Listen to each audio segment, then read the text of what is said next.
ልጀምር። በስመ አብ ወወልድ ወመንፈስ ቅዱስ አሐዱ አምላክ አሜን። ወንድማችን ዲያቆን ብኒ እንዴት ቆየ? ያው እስካሁን በቅዳሴ አገልግሎት በዝማሬውም ስትደክም ቆይተሃል።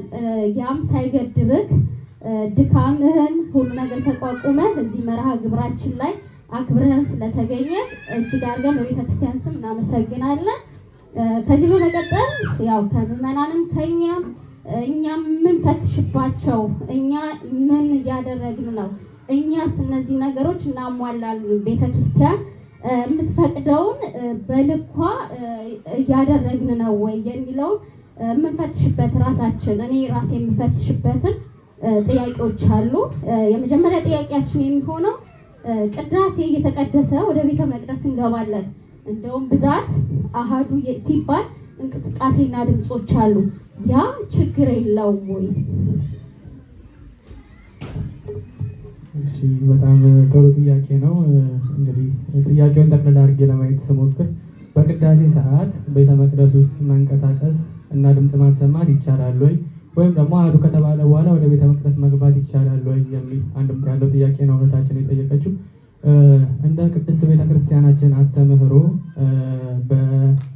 በቤተክርስቲያናችን አስተምህሮ ቅዳሴ አሐዱ ከተባለ በኋላ ወደ ቤተክርስቲያን መግባትም ሆነ መውጣት እንደማይቻል በፍጹም ደግሞ የተከለከለ እንደሆነ ቅድስት ቤተክርስቲያናችን በስርዓቷ ጽፋ እንግዲህ አስቀምጣልናለች ማለት ነው። ይህም ማለት በቅዳሴ ጊዜ ማንኛውም ሰው ያለ ተልእኮ ምስጢር ወይም ደግሞ ለምስጢር ከሚላላኩ ከሚፋጠሩ ዲያቆናትና ክህነት ካላቸው ሰዎች ውጪ ማንኛውም ምዕመን ወይም ደግሞ ማንኛውም ክርስቲያን በቅዳሴ ጊዜ መንቀሳቀስ እንደማይችል ቅድስት ቤተክርስቲያን በስርዓቷ ደንግጋ አስቀምጣልናለች።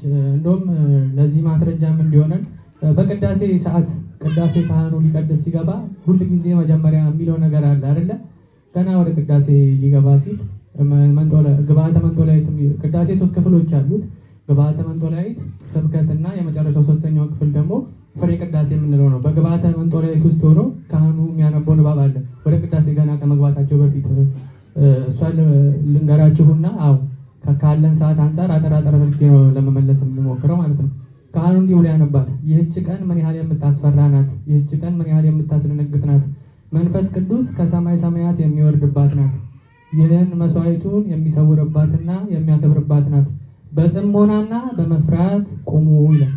በጽሞናና በመፍራት ቁሙ ቤተ መቅደስ ውስጥ በመፍራትና በጽሞና። ምክንያቱም የሰማይ በሮች ይከፈታሉ፣ መላእክት እንደ ቅጠል ይረግፋሉ ብሎ አባታችን ቅዱስ ዮሐንስ አፈወርቅ አስተምሮናል። እና በቅዳሴ ሰዓት መንቀሳቀስም ሆነ ድምፅ ማውራት እንደማይቻል በተመስጦና ቆመን በተመስጦ ያልቻለ ደግሞ አቅሙ የማይችል የደከመ ደግሞ ካለ ቁጭ ብሎ ግን በተመስጦ ሆኖ ማስቀደስ እንደሚገባ ቅድስት ቤተክርስቲያን ታዘናለች። ከዛም በተጨማሪ ወደ ቤተክርስቲያን ስንመጣ አሐዱ ከመባሉ በፊትና ቅዳሴ ከመገባቱ በፊት ብንደርስ መልካም እንደሆነ ቅድስት ቤተክርስቲያን ታስተምረናለች ማለት ነው። ቃሉ ተሰባለን ዲያቆን ያው በሚገባ እስከና ምሳሌው መልሶልናል። ሌላ ወደ ቀጣይ እንሄዳለን። ሰዎች ስጋው ደሙን በተቀበልንበት በስንተኛው ቀን ገላችንን መታጠብ አለብን? በጣም ጥሩ ጥያቄ ነው። ያው ስጋ ደሙን በተቀበልን በስንተኛው ቀን ገላችንን መታጠብ አለብን? እንግዲህ ስጋው ደሙን ከተቀበልን በኋላ ማድረግ የሚገቡን ነገሮች አሉ። ከመቀበላችን በፊትም እንደዛው። ከመቀበላችን በፊት ማንኛውም ሰው 18 ሰዓት የመጾም ግዴታ አለበት። ራሳችንን ደግሞ ንጽህናችን የመጠበቅ ግዴታ አለብን። ራሳችንን ለንስሐ አባታችን አስመርምረን የመምጣት ግዴታ አለብን። እነዚህ ሁሉ ካሟላን በኋላ ስጋው ደሙን እንቀበላለን። ስጋው ደሙን ደግሞ ከተቀበልን በኋላ በቂ እረፍት ማድረግ አለብን። ከቤት ወጥተን ብዙ መንቀሳቀስ አይገባንም። ይህ የሚሆነበት ምክንያት ራሳችንን ስጋችንን ለድካም መስጠት ስለሌለብን ነው። ያን ቀን የክርስቶስን ስጋ ተቀብለን ከክርስቶስ ጋር አንድ ሆነን ስለምንውል ራሳችንን ከብዙ ነገር መጠበቅ፣ ከአፋችን ከሚወጡ መጥፎ ቃላቶች መጠበቅ አለብን። እንዲሁም ደግሞ ሰውነታችንን አለመታጠብ። ያንኑ ቀን ለምሳሌ ዛሬ ቆረብን ከሆነ የዛሬውን ዕለት እስከ ማታ ባለው አለመታጠብ፣ ለነገ ግን ጠዋት ላይ መታጠብ እንችላለን ማለት ነው። ብዙ ጊዜ ያው ስርዓተ ቤተክርስቲያን ካለማወቅ የተነሳ አንዳንድ ሰዎች የሚያደርጉት ነገር አለ። ቀድሶ ቆርቦ ከወጡ በኋላ የቆረቡበት ከልብስ መራቆት አይፈቀድም በቤተ ክርስቲያን። ወደ ቅዳሴ ራሱ በምንመጣበት ሰዓት ሰው አይደለም የክርስቶስን ስጋና ደም ለመቀበል ወደ ቤተ መቅደስ ስንመጣ ሰርግ ቤት ታደመን እንዴት ሆነ እንደምንሄድ እናውቃለን አይደላችንም? ሰርግ ቤት ስንጋበዝ ንጹህ ልብስ ለብሰን ራሳችንን በሽቶ አጥነን ለጠራን ሰው ክብር ሲባል ማለት ነው እንደዚያ ሆነን ተዘጋጅተን እንሄዳለን። ወደ ክርስቶስ ቤተ መቅደስ ወደ ክርስቶስ ድግስ ደግሞ ስንመጣ በምድር ከምንጠራበት ሰርግ ቤት የበለጠ የዘላለም ሕይወትን የምናገኝበት ቦታ ነውና ራሳችንን በዚህ መልክ አዘጋጅተን ቅዳሴም ሲሆን ከመገባቱ በፊት አሐዱ አብ ከመባሉ በፊት በሰዓታችን ጊዜያችንን ጠብቀን የግል ንጽህናችንን ጠብቀን ከቆረብንም ደግሞ በኋላ ባለው ጊዜ ከሰውነታችን ላብ እንዳይወጣ ከአፋችን ክፉ እንዳይሆን ቤታችን በማረፍና ሰውነታችንን ባለመታጠብ ውሃን ባለመንካት እነዚህን ሁሉ በማድረግ ልናሳልፍ ይገባል ማለት ነው። ቃሪት ያሰማልን። ዲያቆን ቀጣይ ሶስተኛ የሚሆነው ህፃናት ለመቁረብ ስንት ሰዓት መጾም አለባቸው? እንግዲህ ህፃናት ያው ፍትሐ ነገስታችን ስለ ጾም በደንብ አድርጎ ይጽፋል። በፍትሐ ነገስት ላይ ተጽፎ እንደምናገኘው አቅማቸው በጣም ህፃናት የሆኑ ልጆች ስጋው ደሙን ከመቀበላቸው በፊት ለምሳሌ ክርስትና የተነሳ ልጅ ሊሆን ይችላል። ስጋው ደሙን ለመቀበል ወደ ቤተ መቅደስ ሲመጣ ቤተ ክርስቲያን ከገባችበት ጊዜ ጀምሮ እናቱ ለልጁ ጡት ማጥባት የለባትም፣ ስጋው ደሙን እስከሚቀበልበት ባለው ጊዜ ማለት ነው። ቤተ መቅደስ ስትገባ ግን ባለው ሰዓት ማጥባት ትችላለች፣ ምክንያቱም ህፃን ስለሆነ ስለማይችል ስለሚርበው። ከዛ ውጭ ግን ከ7 ዓመት በላይ ያለ ማንኛውም ሰው እንደ ቤተ ክርስቲያን አስተምህሮ ወይ ካልታመመ ወይም ደግሞ የጤና እክል ካልገጠመው በቀር የትኛውም ሰው 18 ሰዓት የመጾም ግዴታ አለበት ማለት ነው። እጅግ አድርገን እናመሰግናለን። ቃቤት ያሰማልን። በድጋሚ ወደ አራተኛ ጥያቄ እንሄዳለን። የቅዳሴ ጸበል ከጠጣም በኋላ ሰውነታችን ላይ ብናፈሰው አግባብ ነው ወይ? በጣም ያው መልካም ጥያቄ ነው። ሁላችንም የምንታዘበው ነገር ነው። እንግዲህ በቤተክርስቲያን ውስጥ ቆንጆ ጥያቄ ነው እና አግባብነት የለውም። የቅዳሴ ጸበል በመጀመሪያ የተዘጋጀው ቆርቦ አስቀድሶ ስጋው ደሙን ለተቀበሉ ሰዎች ነበር። በፊት የቅዳሴ ጸበል የሚጠጡት ማለት ነው። ያልቆረበ ስጋው ደሙን ያልወሰደ ሰው መጠጣት አይችልም ነበር። ግን ያው የቤተክርስቲያናችን ቀኖና ተሻሽሎ ቀድሰን ስጋው ደሙን መቀበል የማንችል እንኳን ከሆነ በዚህ በረከቱን እንድናገኘ በሚል የቅዳሴ ጸበሉን ለሁሉም ምዕመናን ስጋው ደሙን ለወሰዱትም ስጋው ደሙን ላልወሰዱትም ቅድስት ቤተክርስቲያናችን እንደ በረከት አድርጋ ትሰጠናለች ማለት ነው።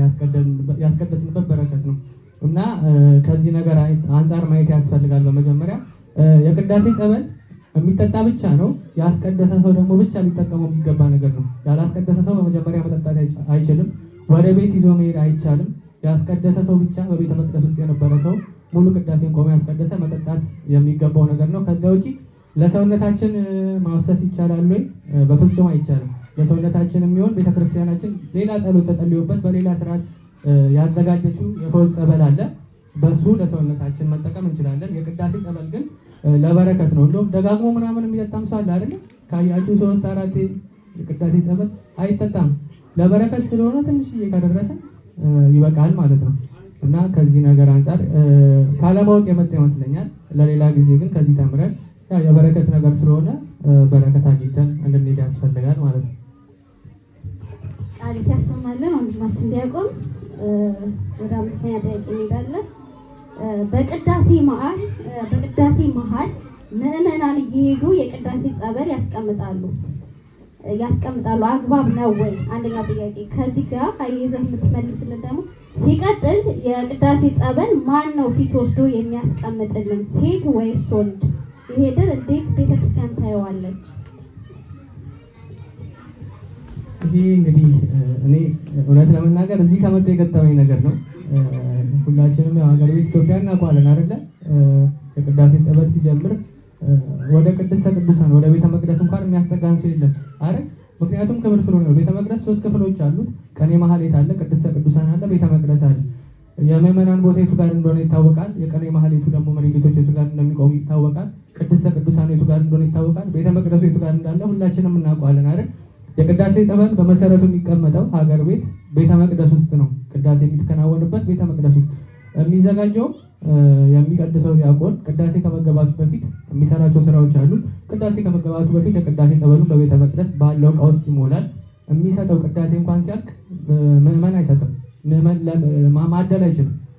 ወይ ክህነት ያለው ሰው መሆን አለበት። እንደዛ ነው የሚያድሉት። የቀደሰው ዲያቆን ለሚጠጣው ለምዕመን ሁሉ ዞሮ ቀርቶ ያድላል ማለት ነው። አይደለም ቤተ መቅደስ ወስዶ ምዕመን ሊያስቀምጥ ይቅርና ይህን ያህል የተከለከለ ነገር ነው። ግን ያው አንዳንዴ የቤተ ክርስቲያን ቀኖና ያለንበት ሁኔታንና ያለንበት ቦታን ባገናዘበ መልኩ የሚቀያየር ነውና ወደዚህ ደግሞ ስንመጣ ይህንን ለማድረግ ያለውን ችግር ያው በቤተ ክርስቲያናችን ሁላችሁም ታዩታላችሁ አይደል? እንደዚህ እናድርግ ብንል አይቻልም። ግን ቢያንስ የተሻለውን ነገር ደግሞ ማድረግ እንችላለን። ለምሳሌ ክህነት የሌለው ሰው ወደ ቤተ መቅደስ ባይቀርብ፣ ምክንያቱም ስለሚያስቀስፍ ማለት ነው። በመጽሐፍ ቅዱስም በግልጽ ስለተጻፈ ወደዛ አካባቢ ወደ ቤተ መቅደሱ አካባቢ መጠጋት አይቻልም። ፍትሐ ነገሥት እኮ የሚለው መንጦላይት መጋረጃው ማለት ነው። ክህነት የሌለው ሰው ምስጢር አይቶ የማይቀድስ ሰው መንጦላይቱን እንኳን መንካት እንደማይችል ያዘናል። ወደ ቤተ መቅደሱ መጠጋት ቀርቶ ማለት ነው። ከዚህ ነገር አንጻር አይተን ያው ያሉትን ችግሮች እንደ ችግር እየያዝን ግን የሚሆን ከሆነ ቢያንስ ወንድ ሆኖ እንደው ቅዳሴ በቤተ ክርስቲያን ሙሉ ይቀደሳል አይደል? ለምሳሌ እዚህ ቤት ውስጥ ብንቀድስ አሐዱ አብ ቅዱስ ሲባል በቤቱ ሙሉ መንፈስ ቅዱስ ይወርዳል። መርጦ የሚወርድበት ቦታ የለም አይደለ?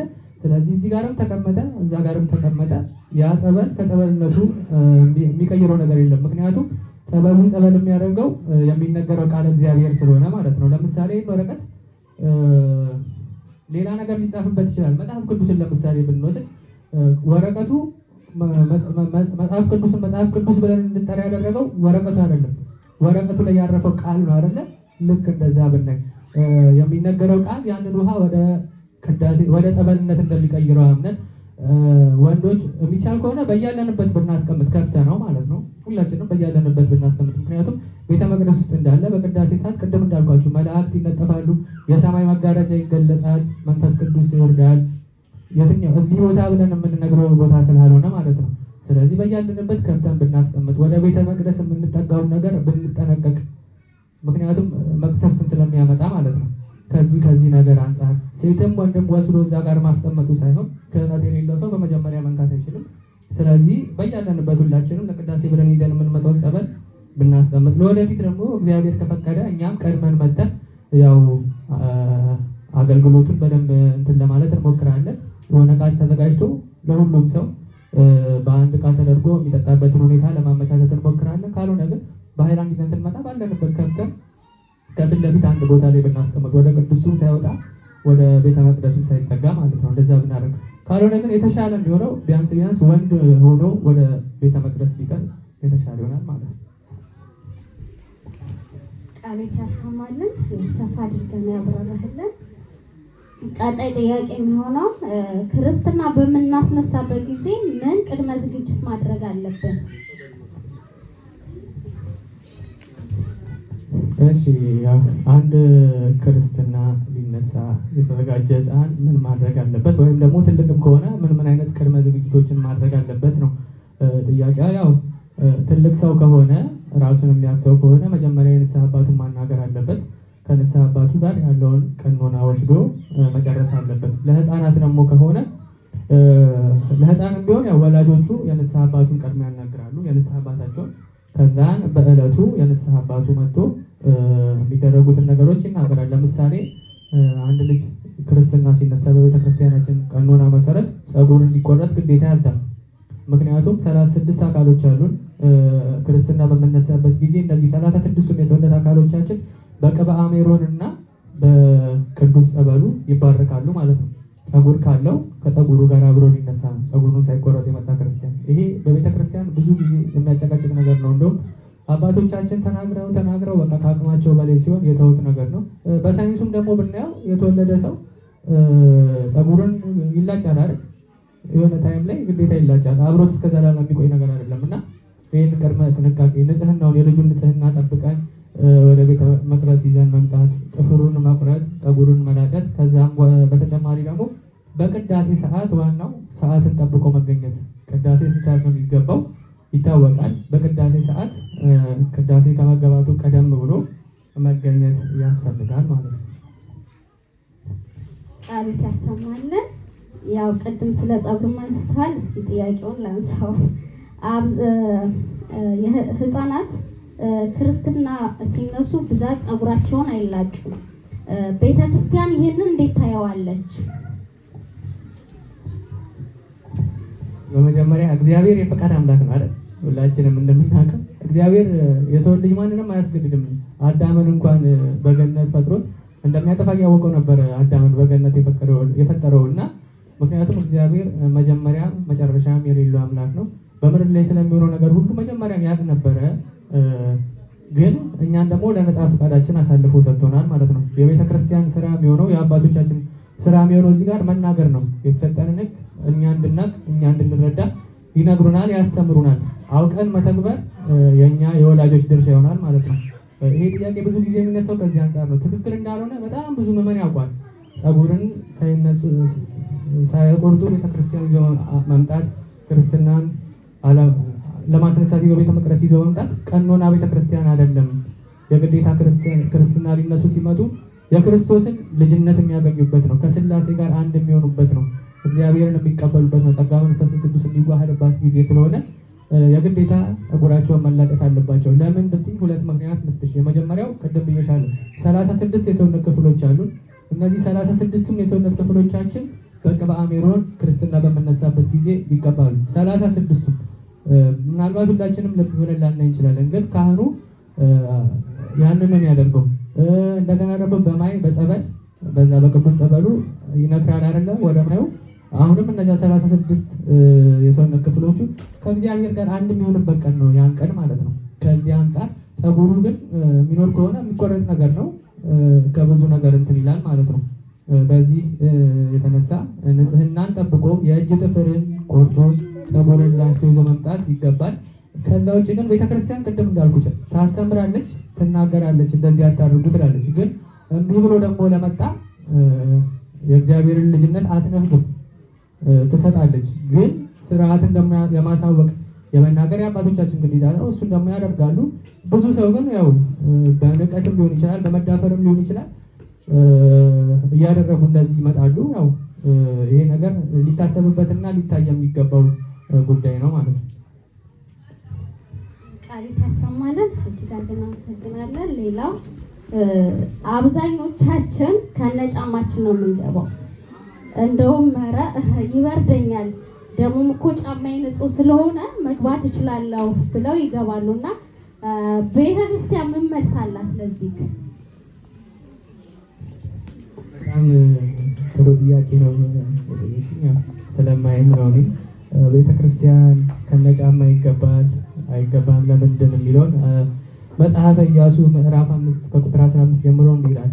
አንተ የቆምክበት ስፍራ የተቀደሰ ነውና ጫማህን ከእግርህ አውልቅ። ኢያሱም እንዲሁ አደረገ ይላል። አንተ የቆምክበት ቦታ የተቀደሰች ነችና ጫማህን ከእግርህ ላይ አውልቅ። ይህን የተናገረው ቅዱስ ሚካኤል ነው። በኢያሱ ፊት ቆሞ እያናገረው በነበረ ጊዜ ማለት ነው። እንግዲህ ተመልከቱ፣ በኢያሱ ፊት ቆሞ ቅዱስ ሚካኤል ለኢያሱ ይህንን ከተናገረ እኛ ደግሞ በእግዚአብሔር ቤተ መቅደስ ውስጥ ገብተን በእግዚአብሔር ፊት ስንቆም ምን አይነት እንደው አይምሮ ቢኖረን ነው ከነጫማችን ልንቆም የሚገባው? ይህንን ራሳችንን ልንጠይቅበት የሚገባ ነገር ነው ማለት ነው። በቅዱስ ሚካኤል ፊት ለመቆም ጫማ ማውለቅ ካለብን በፈጠረን በፈጣሪያችን በእግዚአብሔር ፊት ደግሞ ስንቆም ጫማችንን ብቻ አይደለም ራሳችንን ከጫማም አልፈን ስጋችንን ነፍሳችንን መመርመር አለብን ማለት ነው። ራሳችንን በንስሐ ጥርተን ጫማ ብቻ አውልቆ አይደለም ቤተ መቅደስ የሚገባው። ራሳችንን በንስሐ ጥርተን የእርሱን ደግሞ ልጅነት እንድናገኝ ንጹህ ሆነ ወደ ቤተ መቅደስ መግባት አለብን ማለት ነው። ትእዛዝ አንዳንድ ጊዜ አለማክበር ያስቀጣል። አዳም የተቀጣው በተሰጠው ትእዛዝን ባለማክበሩ ነው እንጂ ለምሳሌ ዕፀ በለስ እግዚአብሔር ከፈጠራቸው ፍጥረቶች አንዷ ነች አይደለም? መርገም የለባትም። ዕፀ በለስን ሲፈጥራት እግዚአብሔር ልክ እንደ ሌሎቹ ፍጥረቶች አድርጎ ነው የፈጠራት። ምንም አይነት መርገም የለባትም። ግን በሰውና በእግዚአብሔር መካከል ያለውን ልዩነት አዳም እንዲያውቅ ነው ያችን ዕፀ በለስ እንዳትበላ ብሎ የከለከለው። ያችን ዕፀ በለስ ሲበላ አዳም ልክ እንደ እግዚአብሔር አምላክ መሆን ይፈልግ ነበር ማለት ነው። ስለዚህ ይህም አሁን ለእኛ እንደዚህ ነው። ለእግዚአብሔር መገዛታችንን የምናሳይበት፣ ለእግዚአብሔር ያለንን ክብር የምንገልጽበት፣ ለእግዚአብሔር ያለንን ፍቅር አክብሮት የምናሳይበት ነው እና ቅዱስ ሚካኤል የቆመበት ቦታ የተቀደሰ ከሆነ የእግዚአብሔር ታቦት ያረፈበት ቦታ ደግሞ ምን ያህል የከበረና እግዚአብሔር ደግሞ ክብሩን የሚገልጽበት ያ ቤተ መቅደስ መላእክት እንደ ቅጠል የሚረግፉበት ያ ቤተ መቅደስ ምን ያህል ረቂቅ እንደሆነ በአእምሯችን ማሰብ ቀላል ነውና ከዚህ ነገር አንጻር እንድታዩ ትፈልጋለሁ። ቃሉት ያሰማልን። ዘጠነኛና የመጨረሻው ጥያቄያችን የሚሆነው ሴት ልጅ የወር ልማድ በምታይበት ጊዜ መጾምና መጸለይ ትችላለች? እሺ፣ ሴት ልጅ የወር ልማድ ጊዜ በምታይበት ጊዜ መጾምና መጸለይ ትችላለች ወይ? አዎ፣ በሚገባ ትችላለች። የሴት ልጅ የወር አበባ በምታይበት ጊዜ መጾም ትችላለች፣ መጸለይ ትችላለች፣ ወደ ቤተ ክርስቲያን መሄድ ትችላለች፣ ቤተ ክርስቲያን ቅጽር ግቢ ውስጥ መግባት ትችላለች። ወደ ቤተ መቅደስ ግን መጠጋት አትችልም። ምክንያቱም ቤተ ክርስቲያን ውስጥ ሊፈስ የሚገባው የክርስቶስ ስጋ የክርስቶስ ደም ብቻ ስለሆነ፣ ቤተ ክርስቲያን ውስጥ መስዋዕት የሚቀርበው የክርስቶስ ስጋና የክርስቶስ ደም ብቻ ስለሆነ በዚህ ምክንያት ነው። ሌላ ይሄ የወር ልማድ የምንለው መርገምነቱ በእመቤታችን በንጽሕተ ንጹሐን በቅድስተ ቅዱሳን በድንግል ማርያም ስለተሻረ ማንኛውንም መንፈሳዊ አገልግሎት በቤቷ ሆና መፈጸም ትችላለች። በቤተ መቅደስ ግን የማትችልበት ምክንያት የክርስቶስ ስጋና ደም በዛ ቤተ መቅደስ ውስጥ ተፈትቶ ለሕዝብ ሁሉ የሚሰጥበት ስለሆነ፣ በቤተ መቅደሱ ደግሞ ከክርስቶስ ስጋና ደም ውጭ ማንም ደም መፍሰስ ስለማይገባና ስለማይችል ነው። በቤተ ክርስቲያን ውስጥ ያሉ ንዋያተ ቅድሳትንም መጠቀም አትችልም። በቤቷ ግን ትችላለች። ምክንያቱም በቤተ የምትጠቀምበት ንዋያተ ቅድሳት ቅብአ ሜሮን ያልተቀባና ያልከበረ ነው። የትኛውም ቤተ መቅደስ ውስጥ የምንጠቀምባቸው ንዋያተ ቅድሳቶች ከመጽሐፉ ጀምረን እያንዳንዱን ነገር ብናይ ግን የገባ ቀን በንዋያተ ቅድሳት ከብሮ በቅብአ ሜሮን ከብሮ በአባቶቻችን ተባርኮ ለአገልግሎት የሚውል ንዋየ ቅድሳት ስለሆነ ወንጌሉንም ሁሉም ነገር በንዋየ ቅድሳት የከበረ ስለሆነ እነሱ መሳለም አትችልም፣ በእነሱ መገልገል አትችልም። ግን በቤቷ ሆና ሁሉንም ነገር ማድረግ ትችላለች ማለት ነው። ቃሉት ያሰማልን። ዲያቆን ወንድማችን እጅግ አድርገን በቤተ ክርስቲያናችን ስም እናመሰግናለን። አገልግሎትህን ይባርክልህ። ከዚህ በላይ የምታገለግልበትን እድሜ፣ ጤና፣ ልደታ ማርያም ታድለክ። እጅግ አድርገን እናመሰግናለን። መርሃ ግብራችን በዚህ ተጠናቋል።